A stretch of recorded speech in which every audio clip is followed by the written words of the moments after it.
voila. Here we are. Finally, we get it. We had a technical issue this morning. So we are here this afternoon. And for the people who cannot attend, we can send them after that replay link to have access and to send their own questions regarding this topic. So I'm very pleased to welcome Joao Coriel. I'm Wilfried. Let's go straight to the point. The topic is today Portugal, a tax opportunity for entrepreneur as a person or and a corporate. Just to introduce me a little bit, I'm Will. I'm 38 years old, entrepreneurs. I have a background of product management in tech, and I'm a son of past as developing businesses and doing M&A operations. A lot of people in the past was asking me how to get money out of my company, how to invest in, how to prepare my retreat. So I decided to fund services called Catapult Finance Hakim. We are helping founders to build their personal wealth from their business by investing their tax money for many reasons: to secure their retirement, secure their loved one, pay your children educations, or just to get rich. So I'm the guy who will popularize the knowledge of today. So basically the topic is you have your income coming from your business, and the idea is to see how with this income coming from your business, you can turn it in personal income. I have to remind a little things before. All this stuff are not done just to tax optimize. All this stuff are done to reinvest money to prepare your future. We are just doing tax optimization. So today, the idea is to understand if Portugal is a good option for withdrawing money from one's company or investing. And that's why I welcome Joao. He will present himself. Okay, I will. But Will, I think your slides are being cut in half. You just see the center of the slide. Like this. So I reduce myself to my actual size. Hello, everybody. I'm João Coriel. I'm based in Lisbon. I'm a Portuguese lawyer. I've been practicing for the last 30 years, and I have my own specialized law firm called Valadas Coriel and Associados. We are about 35 people working exclusively on immigration, tax issues, real estate, etc. Our clientele is diversified, but we have a lot of foreigners, private persons, high net worth individuals, family offices seeking advice about Portugal. Some because they want to relocate, others because they are already here and they want to optimize their tax situation, and to see how they can do the most out of the stay in Portugal. So is what I'm trying to convey in very simple presentations and with some practical examples. So maybe we can address most of the things that will cross your mind right now about your tax status in Portugal. Thank you very much for this introduction.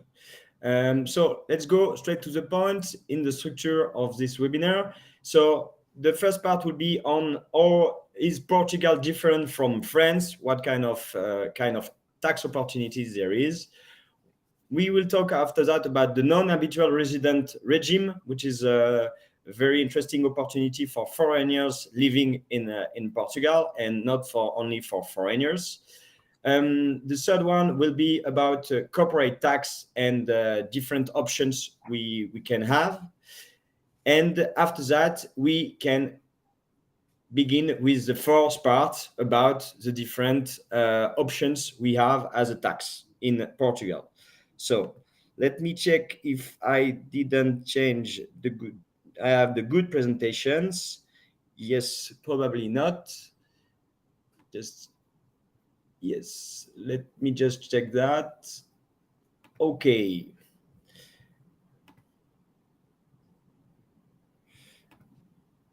Just as I shared the wrong documents.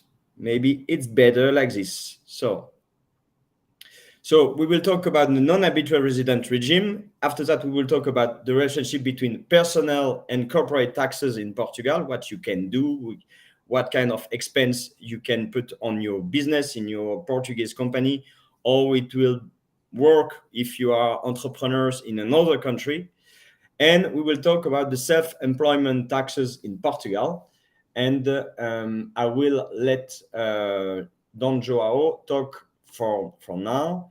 Just a minute. I try to share the screen correctly. Tell me if you see the good screen.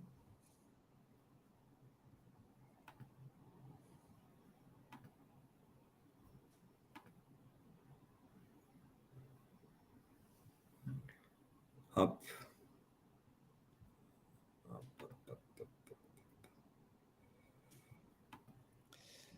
Just a minute. Okay, if you want, I can start Yeah, because you can start. You can before start. before you choose Portugal for tax reasons, there are other reasons to come to Portugal rather than tax. I think tax is the cherry on top of the cake. For those of you that have already been into Portugal or are considering coming to Portugal, I think you should visit to give yourself an idea. Lisbon has become a very cosmopolitan city, such as Porto. So you have a lot of expats. I think people in general are very friendly, not at all xenophobic, like you can find in other places in Europe. Weather is mild, fantastic, very low crime rate. You have, I think, you have a very interesting quality of life.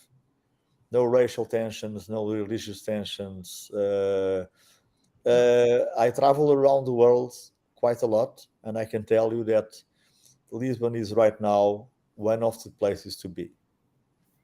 So, on top of all these qualities, we also have very good incentives for people that will become Portuguese tax residents. Okay, for those of you that are in certain countries in Europe with high taxation, we don't have any kind of wealth tax. Pas d'impôt sur les fortunes. So it goes to the point that every year you don't even declare what you have. You don't have to tell the taxman if you have X buildings or if you have this amount of money in the bank account. You just declare your income. Okay? And of course, if you have real estate, you'll pay some taxes on having the real estate. Okay, so this is the first thing. And also, when you leave Portugal after being here for a while, you don't have to pay an exit tax. Okay, so that is also very different from other places like the United States. Okay, then you have some other particularities that applies to everybody who lives in Portugal as a tax resident, which is we have no capital gains when you sell collectibles. Let's say that you own a very good painting by Damien Hirst or Jean-Paul Basquiat or Picasso, and you sell it at a profit in your personal name, you pay zero tax on that. Same goes for if you have an old Rolls Royce, or if you have a collection of fine champagne, or if you have watches, Rolex, Patek Philippe, whatever it is, Audemars Piguet. Okay, we just don't tax those things. We don't tax crypto as well, as long as you have held it for more than 360 days.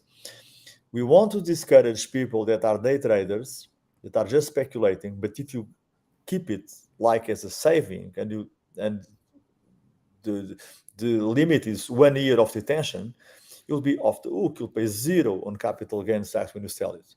Okay. When I say that you don't pay tax on crypto, I think NFTs are excluded from this crypto tax because they are considered art. And as art, you are not going to pay taxation when you resell it as a private person. As a private person, yeah. If you buy a residence in Portugal where you're going to live and you sell it and you reinvest it either in Portugal, either in another country of the European economic space and the European Union, you won't pay capital gains as well. So that is also cool. Yeah. Another cool thing about Portugal is that you don't have inheritance tax or gift tax. So you can make a gift in money, for instance, or a house, whatever it is, to your spouse, to a friend of yours, to your companion, without taxation. And even if it is a strange person, like a friend that has no blood relation with you, the taxation is limited to 10%, which is, I think, one of the few countries in the world that is so liberal about this gift, donation, and inheritance tax. Okay, that is Portugal, and that this applies to everyone. Uh, if you sell your business, if you start a business in Portugal and you are moderately successful, meaning that your business does not have a turnover over 50 million euros, and you don't employ more than 250 people, your capital gains tax will be limited to 14%.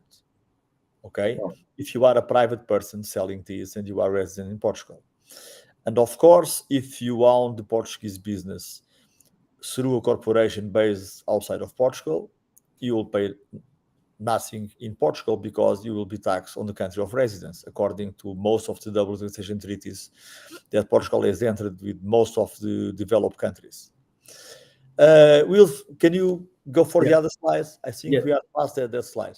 Yes, absolutely. So that's for this part, and now for the second part is about non-habitual resident tax regime and how it works. Okay, so the non-habitual resident tax regime has attracted scores of people. I think we have more than 30,000 people benefiting from this regime. So what is it really? To be eligible, you don't need much.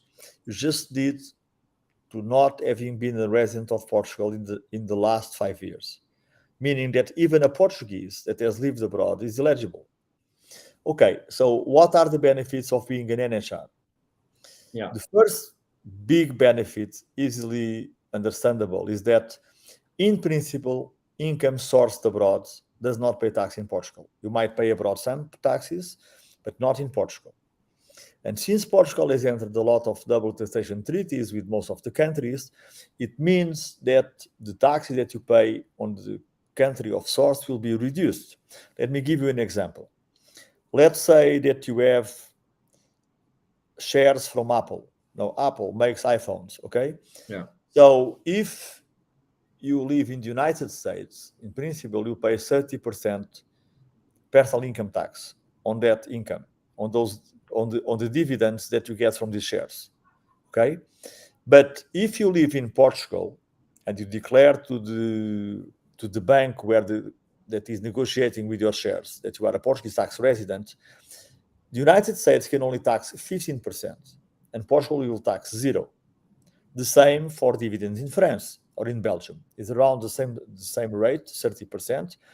And the tax treaty says the France or Belgium can only withhold 15%. So your taxation will be reduced by half in any case.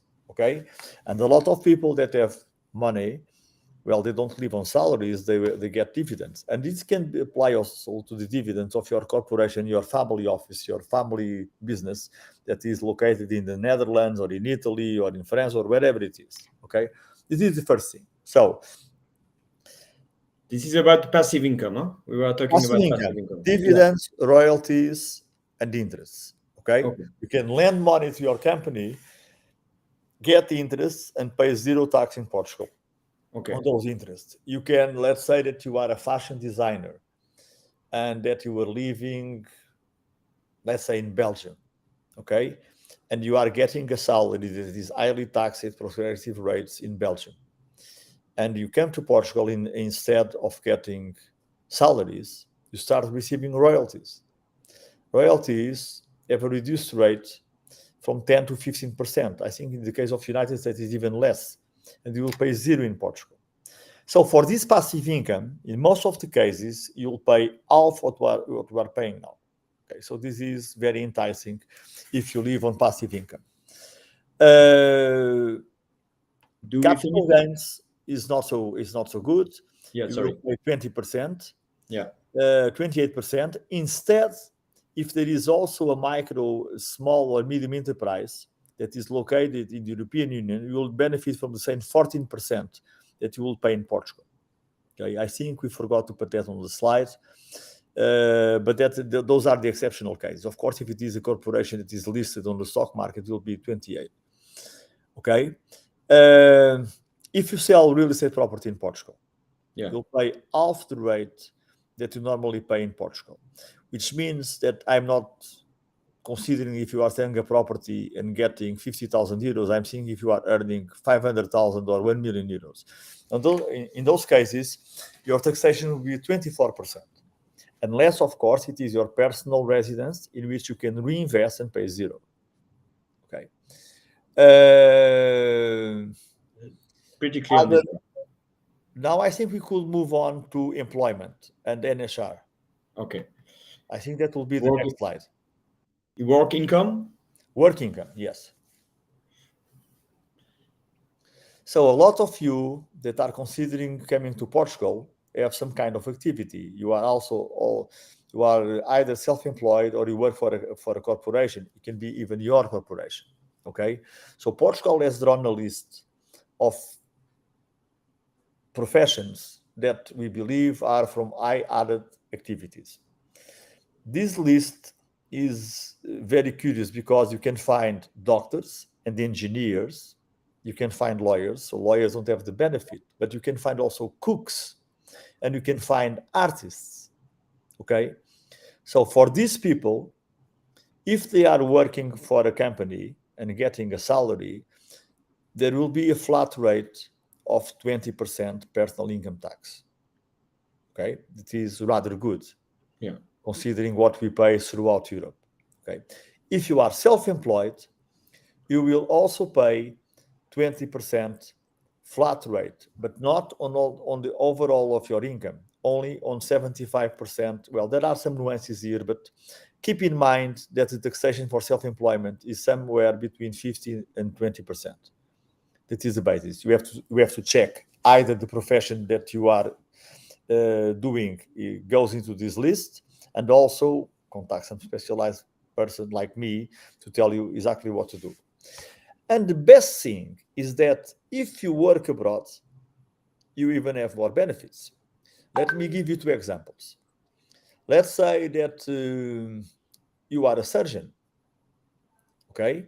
And you live in Portugal, but you do go to the United States or you go to France, for instance, to work for 2 months in an hospital, making, for instance, cataract surgery to the eyes, okay? You are a Portuguese tax resident. Because of that, you cannot be taxed in France as a French tax resident. You will be treated as a salaried worker, but foreigner. In this case, the amount of money that France can levy is around 20 to 25%. In Portugal, you will pay zero as long as that income has been taxed in other countries. Okay. Now, let's say that you are a DJ, famous DJ. You do Ibiza, you do Bali, you do the Emirates, and all of that. If this work is not done from Portugal, of course, if you are doing a record and residing in Portugal and invoicing from Portugal, you will pay taxes in Portugal at a reduced rate of 15 to 20%. But let's say that you are playing Pasha in Ibiza and you are making a residence there for the summer. Whatever you gain in Spain, you will pay taxes in Spain, I think 20% in Spain, and you will pay zero in Portugal. But if you work in the UAE, in the Emirates, you will probably pay zero tax there and zero tax in Portugal. And if you go to Bali, I don't know even how much they will charge you. But the thing with the self-employed is that the law does not require that you are actually taxed. It says that the treaty says you could be taxed. See? So for a lot of professions that you are itinerant, like tennis player, Formula 1 driver, Formula E driver, DJ, creative artists, fashion designer, etc., that you are wandering around the world, you can still put an anchor in Portugal and benefit from a very generous regime. That's a very good news for all the Formula 1 drivers who are listening to us. Well, there is a better place for Formula 1 drivers. They go to Monaco. Yeah, I heard about that. So who can apply? I think we already talked about that. But Everyone. Yeah. Everyone that has not been a Portuguese tax resident in the last 5 years. Okay. So and they have to be there like 6 months. That is the basic principle. Yeah. The law says you should be here for 6 months, but what the law wants to say is that it does not want you to be more than 6 years in any other country, because then that country will be your tax residence. Yes. So let's take again the example of the DJ or the Formula One driver. He's not spending 6 months anywhere. He spends 2 months here, 2 months there. So you have to demonstrate that Portugal is your center of interest, meaning your kids go to school here. You have your primary residence here. You have some kind of business going on here. From the Portuguese point of view, they are not going to be very strict in controlling that. Actually, I can tell this to you privately. Nobody is going to control if you are counting the days. The person that are going to do that maybe the people in the UK or in France that want you to pay the taxes there. Okay, so it's not a question of Portugal being worried about you being here 180 or 150 days. That will never happen. What happens is that some other countries, their tax authorities can be very aggressive, like in Spain or in the UK, and they will control. For Spain, it's difficult to control because we don't have a land border. So you can drive to Madrid in no time and go back and forth as many as you want. Nobody knows where you are, actually, without controlling your credit cards. But if you go to the UK, since there is an actual physical border and you pass your passport, then they can know if you spend more than 183 days in the UK or not. You Okay. see the difference? Within the Schengen area, there is absolutely no possibility of control. Okay. Crystal clear. Um, about the cost of the process and sorry, I forget the question about the application, the dates, because there is a period where you can apply, and after that it could be much more complicated, meaning probably Now, it impossible. means, in general terms, you should apply the year that you arrive. But let's say that you move to Portugal in December. Yeah. You are going to pay taxes for that year, for let's say 2023, for most of the part in the country where you were living before, because that country will not let go of your taxes. Okay? Okay. So in these cases, you can apply until the 31st of March of the next year. Let's say if you arrive during 2023, you can apply until March 24. Okay? But I think the difference between semesters, I think you should split, like, first semester you pay wherever you are, second semester you pay it. And sometimes you can arbitrate. Let's say that you are going to sell a company and you want to pay a flat rate of 14% capital gains tax. Maybe you would like to plan your move when to come to Portugal, and probably come to Portugal before you make that sell, depending on the country, of course. Yeah. Okay.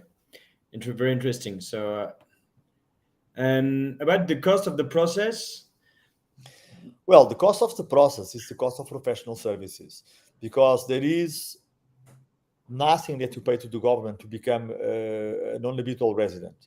First, you become a taxpayer, and then after being a taxpayer, you apply an upgrade to be a non-habitual resident. The process is totally cost-free. What you pay for is for advice. Of course, there is a difference, and there is a range, of course. Let's say that you just have passing income from one source. Your family has a company in Italy and it pays you dividends. That is an easy tax advice. But now, if you tell me, well, my parents have set up a trust in Jersey, and I have an house in LA, in California, and I have also an abode in São Paulo, in Brazil, and I've got an assurance vie La Baloise in Luxembourg. Well, that starts to be complicated. So practically, you pay for the advice. You will have to enroll a chartered accountant as well. I will never advise you to seek legal advice from an accountant, because everybody should do what they are good at. Yeah. even though we work with some very competent accountants. But the thing is, the process in itself, it's free. Unlike the golden visa that is coming to an end, you pay very hefty taxes to the government. It was like the whole process will cost you like 20,000 euros during the 5 years that it took. The non-habitual resident doesn't cost anything. Oh, and there is a plus. After 5 years that you are a lawful tax resident in Portugal, you can apply for citizenship. Okay. Right? As long as you can speak some basic Portuguese, which I concede is not so easy, but there are worse languages. There is Croatian and Greek and Russian and Turk and whatever. So compared to those, we are very similar to French. If you can read easily French, you can read Portuguese. Okay, very clear. So we don't have any price there. We don't. It can be from 1,000 to 10,000 euros regarding your situation, the complexity of your situation. Okay, very interesting for an HR status. And about maybe a little bit. Yeah. Say that you are having some streaming issues. No, you are still here, and we are on the Okay, it was not me. It was you. Okay. Me, I'm here. Do you see the screen? Yes, I do. Okay, perfect. So we are on the social security. Okay, so social security. Well, that's a tricky issue. I can only speak in very broad terms, but even though it's not as expensive as in France, it's still hefty. Okay, if you are self-employed, if you are a salaried employer, you pay 11% and your boss will pay the rest, which is 23.75. But if you are self-employed and working for someone as an independent, you will pay 21.4 over 70% of your income. But there is a cap. The more you make money, the more the cap is like 5,000 a month. So if you are a very wealthy person, let's say that you are a famous DJ and you are doing the Mykonos, Ibiza, Sonar things, and you are doing 2-3 million, what you pay in social security is nothing. Especially because when you work abroad, when you go DJing to Ibiza, you won't pay social security in Portugal for those gigs. You only pay for the gigs that you do in Portugal, for the income that you source in Portugal. Okay, very interesting. This example of DJ remain to coming back, probably dreaming job in another life.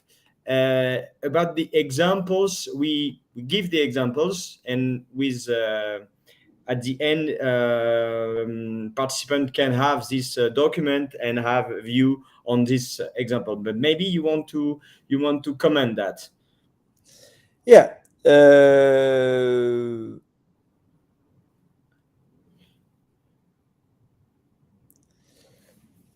first example, I'm afraid it is not completely correct because as far as I know, in France, the regular tax, if she was living in France, Marie, she would pay 30%.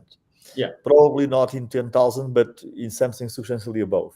Yeah. Okay. With the double taxation treaty, yeah, France is only allowed to ask for 15%, which is the 1,500 you speak here. But in Portugal, she will pay zero. So the taxation is limited to this 1,500 and she gets 8,500 net. Okay, it's correct. It's the slide. I made a mistake because the letters are tiny. Yeah. Okay. Yeah. Joseph is receiving employment income from his company based in France. As the salary is taxed in France, Joseph will not pay taxes in Portugal. Yes. Absolutely. Okay, perfect. And Mark, as an independent contractor, will not pay any tax in Europe. I forgot to say something. In principle, there are two ways to do this. If he salary he paid from the company in France, he might be either taxed in France as a foreigner, or taxed in Portugal at a reduced rate if he goes on the list of the added value professions. So this is something to be seen case by case. Okay. Either way, we are reducing from the top bracket of 48 to 50% to 20 or 25. So it's 50% gain. Okay, crystal clear. Thank you very much. So that was for the NHR part. So we are Wait, going we now. still have the example of Mark. Mark is independent contractor working for some Sorry. companies. Yeah, you're right. Yes, this is correct. If he's one of the special list of activities and he's doing this work, let's say he's an architect, okay? And he goes to Spain and he spends like 1 month there in the Costa del Sol designing or following the works of a beautiful villa, and all the work is done there in Spain. You won't pay taxes in Portugal, you'll pay a reduced rate in Spain. And if you work from his atelier in Portugal, when he's doing the drawings and preparing the things, he will be able to choose for the 20% thing. Of course, we have to move on for another slide to get to another benefit. Yes, absolutely. We will talk about now personal and corporate tax in Portugal. That means the relationship between, like your income from your businesses could be in foreign country, could be in Portugal. How can we improve that? Let's see the rules with Don Joao. It's about personal and corporate tax in Portugal. So there is two types, dividends and private entrepreneurs. Okay, as for the dividends, it is a flow that dividends pay to Portugal and dividends pay from Portugal to another place.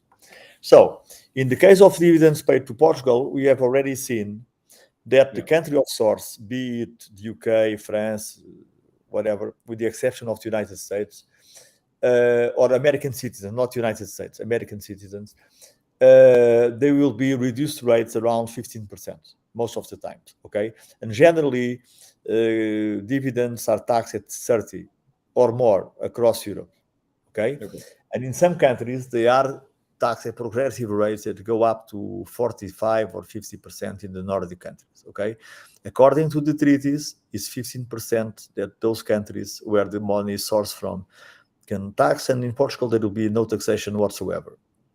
Now, let's say that you have a business in Portugal and that the partner of that business, the shareholder, is a foreign company owned by you.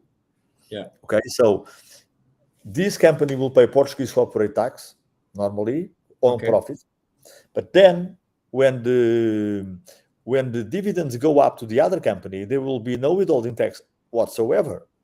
They are not going to be taxed in the country of origin until they are distributed to the shareholders, to the ultimate beneficiaries.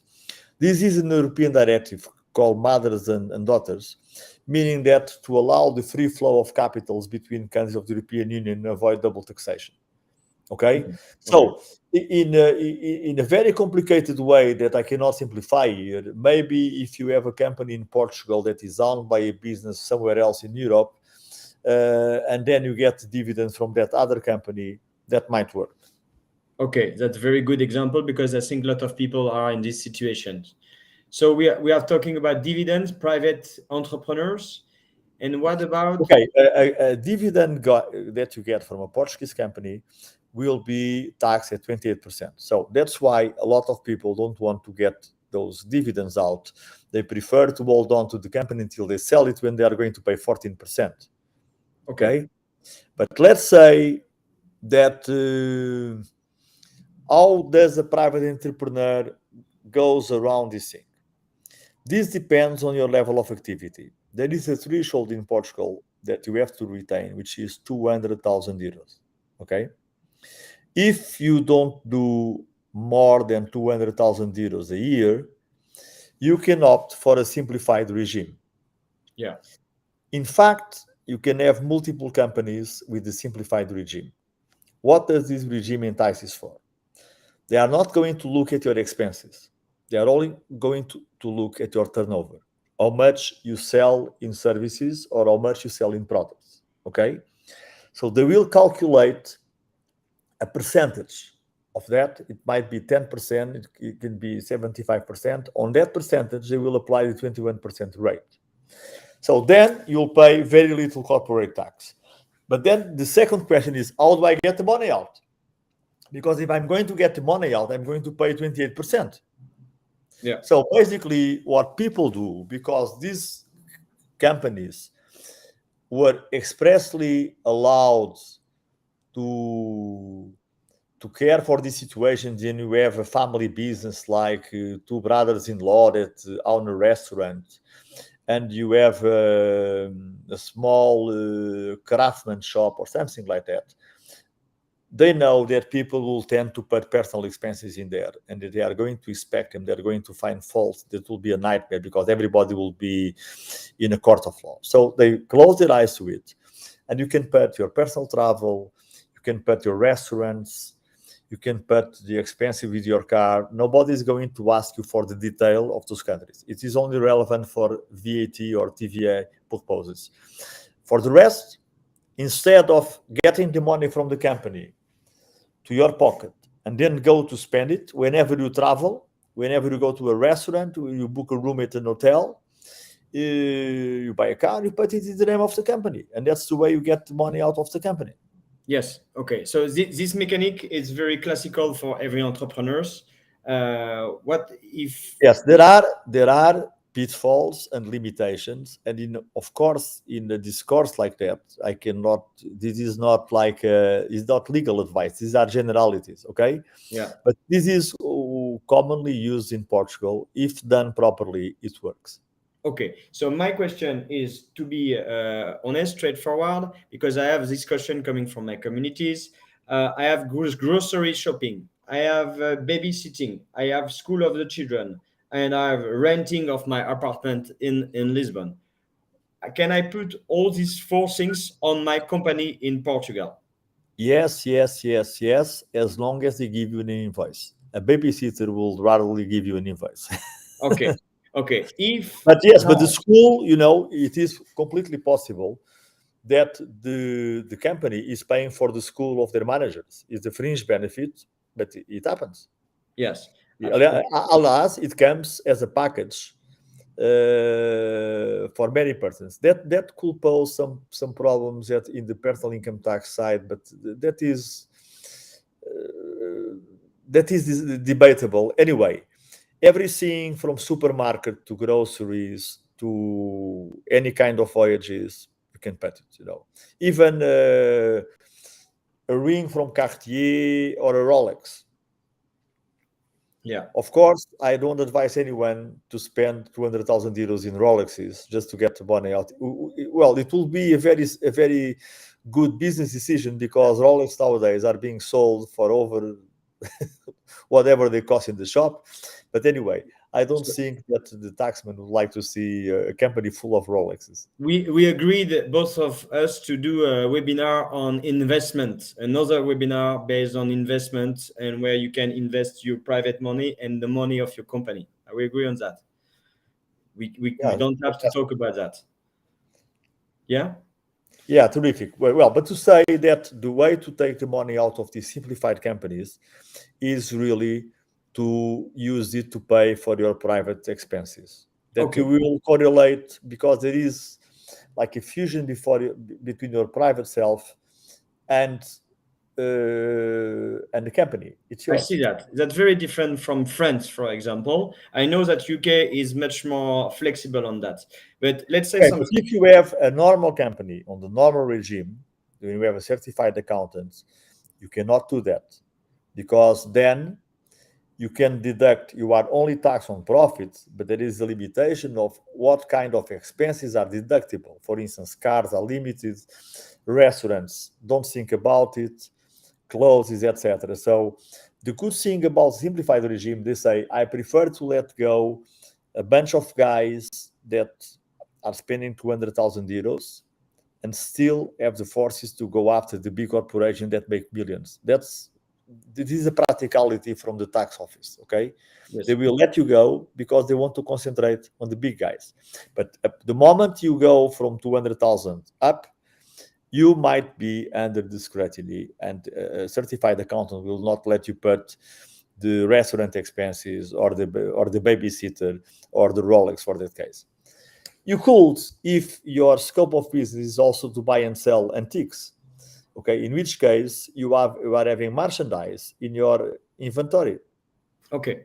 Okay, I will ask another very concrete situation who like a lot of guys are sharing that actually. They have their business in UK and France, whatever, and they are seeking to open a company in Portugal to cover their expense, like as I said, the house rent, the school of the children.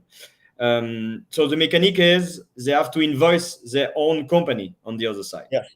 But Yes. look, Okay. the problem here is like everybody, like everywhere else in Europe, is substance. Okay, Yeah. so the the eligibility of these invoices is not a problem of Portugal. Portugal, you send the invoice, they don't care about it.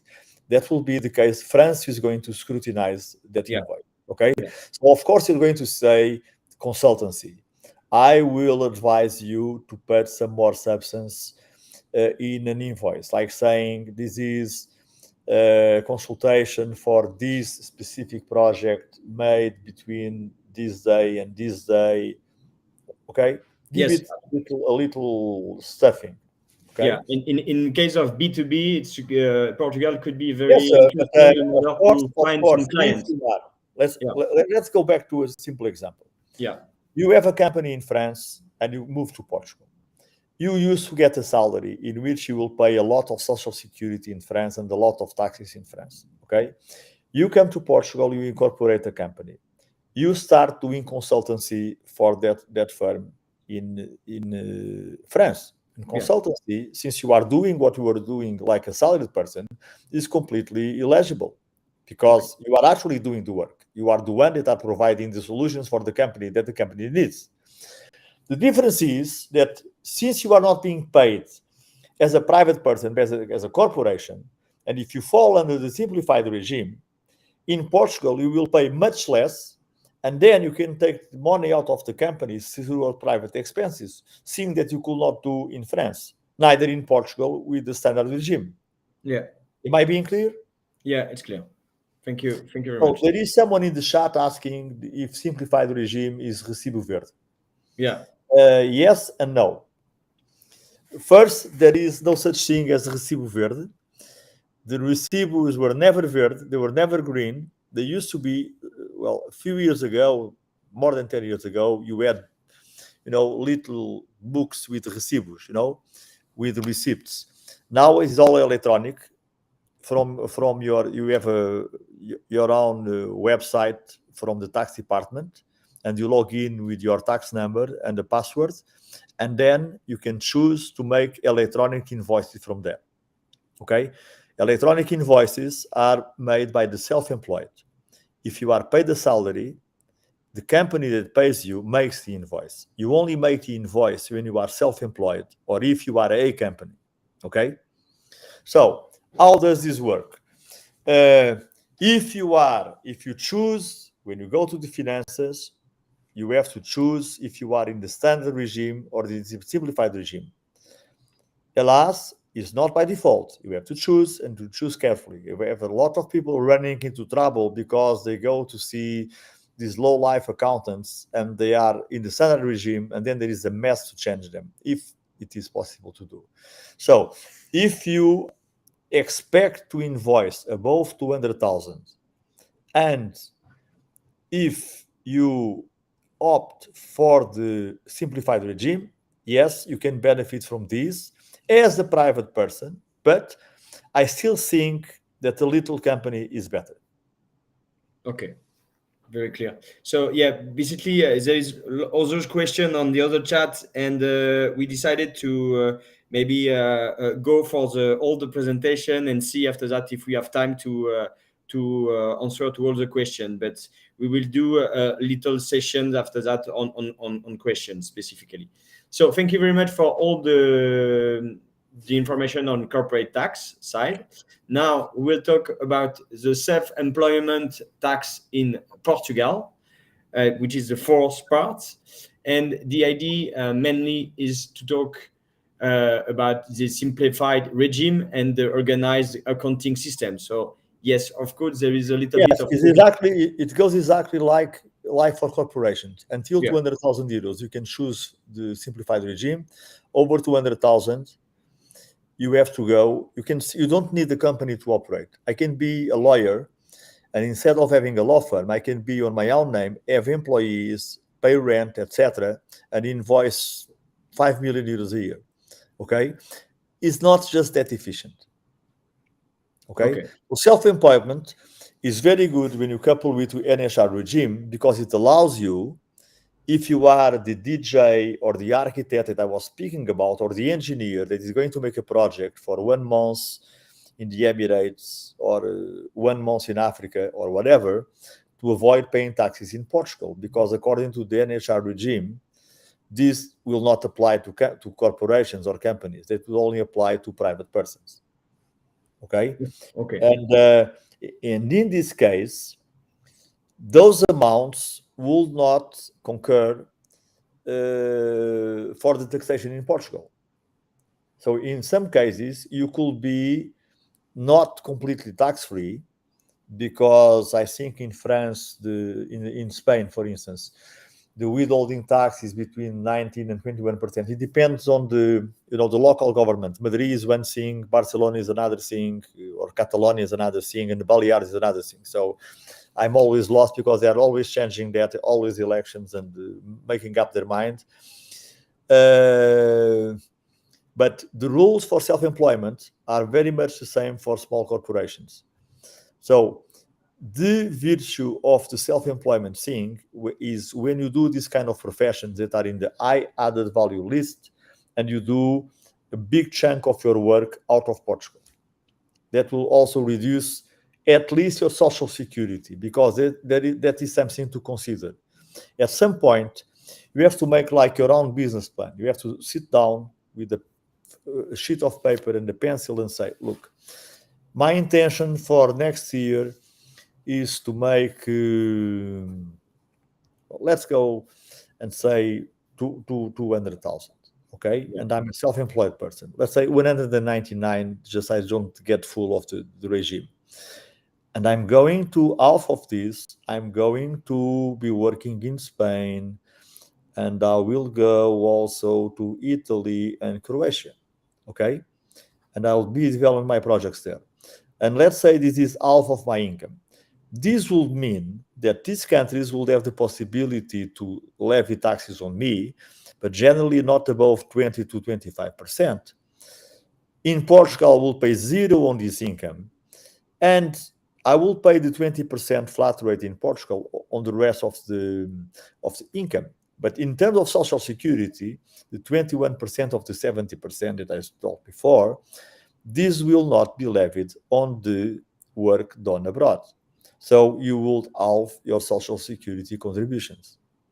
Okay, thank you very much. So I simplified regime and organized accounting.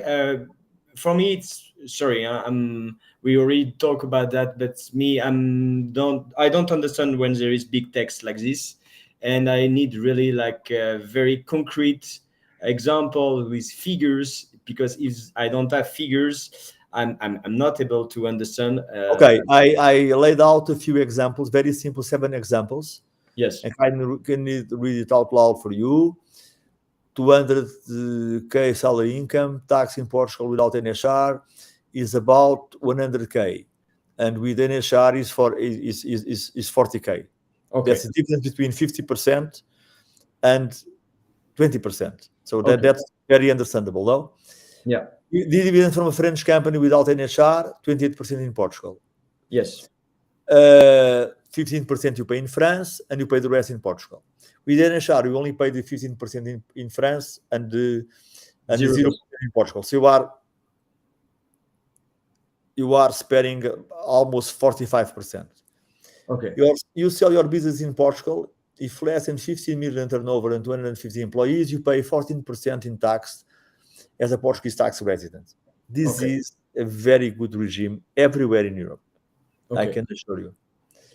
And this does not apply only to NHR, to everybody. Yeah. Okay? And if you sell your business in France, in principle, with the double taxation treaty, you can only be taxed in Portugal.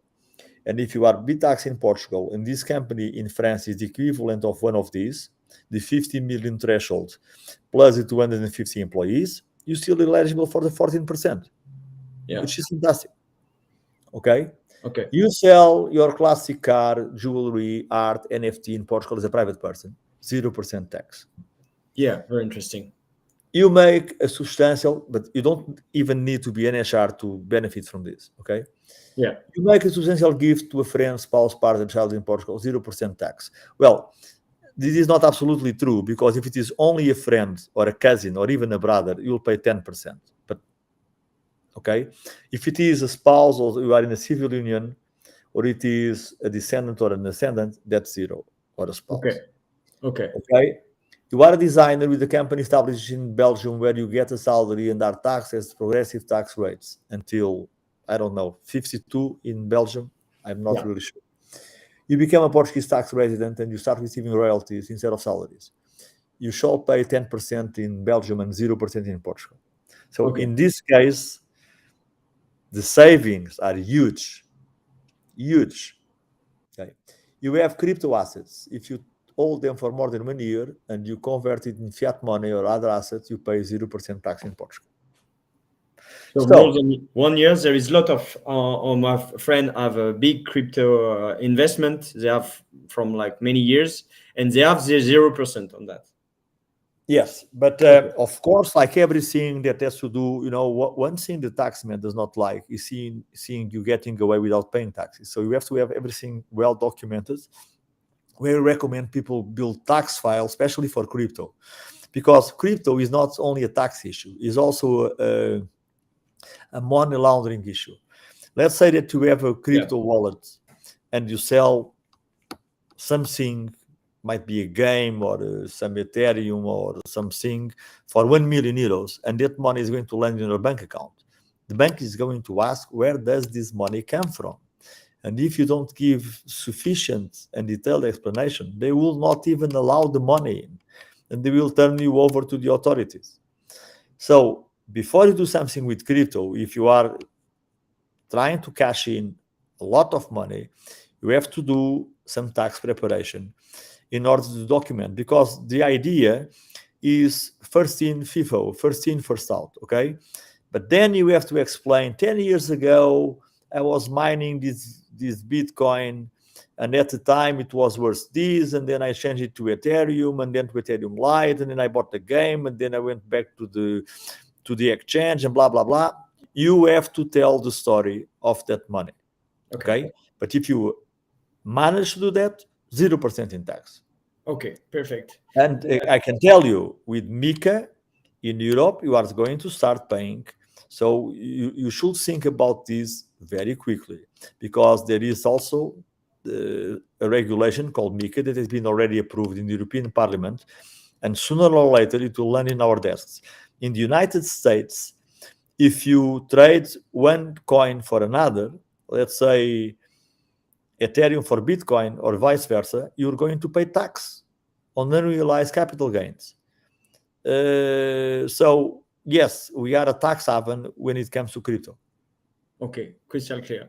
That's crystal clear. I don't have more question about that. What we will do is we deliver small videos to as a content for the members of Catapults, and they will go in touch with you for some question and from special offers. Thank you very much for your time, Don Joao, and we will talk soon about all those topics, I hope. Um, if it have been a good success. Thank you very much for everything. Thank you very much for your attention. I let you have the last word if you want. Yes, I want to thank you for inviting me. I hope my explanations made sense to everybody. We are at your disposal to follow up with the help of Will. He will know the details. But just want to remind you, these are the general presentation. You have to always be careful to find a solution for your specific problem, your personal problem, because it is the difference between getting into trouble or not getting into trouble. Yes, that's exactly true. The most value is given by one-to-one interlocutor, by one-to-one, and in secret, in professional secret, it's always more valuable than big webinars. Big webinars are there to explain the mechanism, and there is always solutions to find. Thank Okay, you. and I see someone in the chat asking how to get a private rendezvous. I think you will get to go through Will, and he will reach out to me. Yeah, absolutely. Thank you very much. Thank you. Have a nice weekend, everybody. I'm here from my. I'll show. I'm in Amoreiras. Have a beautiful Tagus view. Yeah. So I hope to be in the beach in Caparica tomorrow. And I wish you a fantastic swimming weekend. Bye bye. Okay. Bye bye then.